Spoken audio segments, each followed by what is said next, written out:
Karen Travers joins me now for more on this. Karen, McCarthy, he's putting the blame on President Biden here. But could he put these fears to rest by voting to raise the debt limit? Walk us through the debate here about using this as a bargaining chip.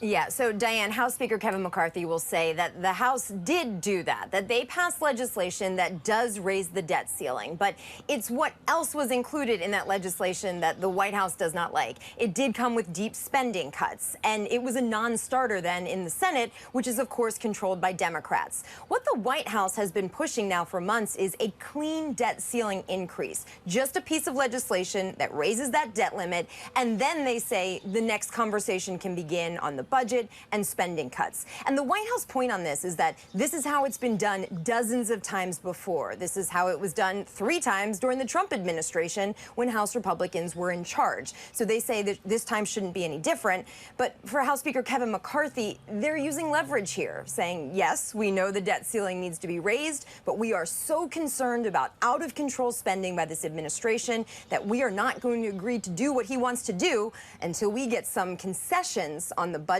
and those spending cuts. Now, the president and Congress are on the clock here. So how close are they to a deal, and what happens if they fail? The president over the weekend was optimistic that there had been progress made at the talks taking place at the staff level. This was, of course, over the past couple of days because President Biden and House Speaker Kevin McCarthy haven't sat down together in a week.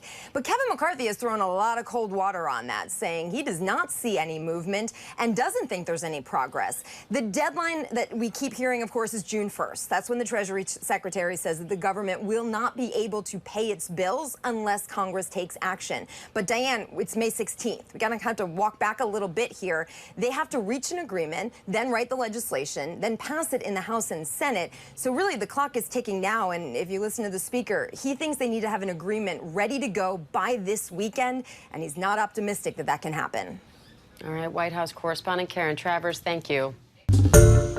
Hi, everyone. George Stephanopoulos here. Thanks for checking out the ABC News YouTube channel. If you'd like to get more videos, show highlights, and watch live event coverage, click on the right over here to subscribe to our channel. And don't forget to download the ABC News app for breaking news alerts. Thanks for watching.